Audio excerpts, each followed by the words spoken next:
Magandang gabi sa ating lahat. Update sa magiging lagay na ating panahon. Sa kasalukuyan, wala tayong minomonitor na low pressure area o bagyo na posible makaapekto sa ating bansa. Ngunit patuloy na umiirad itong southwest monsoon o habagat dito sa may kanlurang bahagi ng Visayas at Mindanao. Kaya ngayong gabi, mataas ang tsansa ng mga kalat-kalat ng mga pagulan sa bahagi ng Palawan, Western Visayas, Negros Island Region, pati na rin sa may Zamboanga Peninsula at sa Northern Mindanao. Pero dito sa atin sa Metro Manila, pati na rin sa nalalabing bahagi pa ng ating kapuluan, bagyang maulap hanggang sa maulap ang ating kalangitan ngayong gabi na kung saan may mga tsansa pa rin po tayo ng mga panandaliang buhos ng pagulan dala ng localized thunderstorm.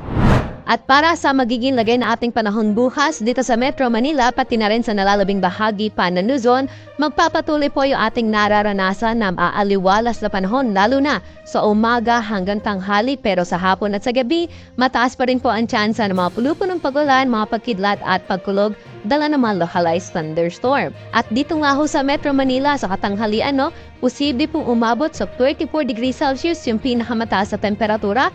Baguio City, 18 to 24 degrees, Lawag, 26 to 32 degrees, at sa Tugigaraw, may kainitan din sa 34 degrees Celsius na maximum temperature. Sa bahagi ng Tagaytay at sa Legazpi City, 32 degrees Celsius naman yung pinakamataas na temperatura sa dahon tanghali.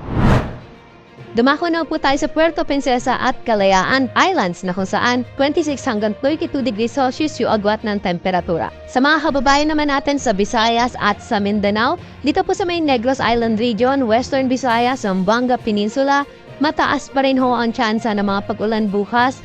Dala po ito ng habagat. Yung mga pag-ulan po natin madalas kapag madaling araw, gabi o hapon hanggang sa gabi. Pero sa dahon tanghali, maliwalas naman po ang panahon nila dyan. Pero sa nalalabing bahagi po ng Visayas at Mindanao, fair weather condition pa rin yung kanila mararanasan bukas na kung saan mga isolated o mga panandaliang buwas ng pag-ulan na lamang yung kanilang posibleng maranasan. Temperatura natin bukas sa bahagi ng Iloilo ay 25 to 33 degrees Celsius, sa bahagi ng Metro Cebu at sa Tacloban 25 to 32 degrees Celsius. Sa Cagayan de Oro naman, 25 to 31 degrees ang agwat ng temperatura bukas, samantala sa may Zamboanga at sa bahagi ng Davao, aabot sa 33 degrees Celsius ang maximum temperature.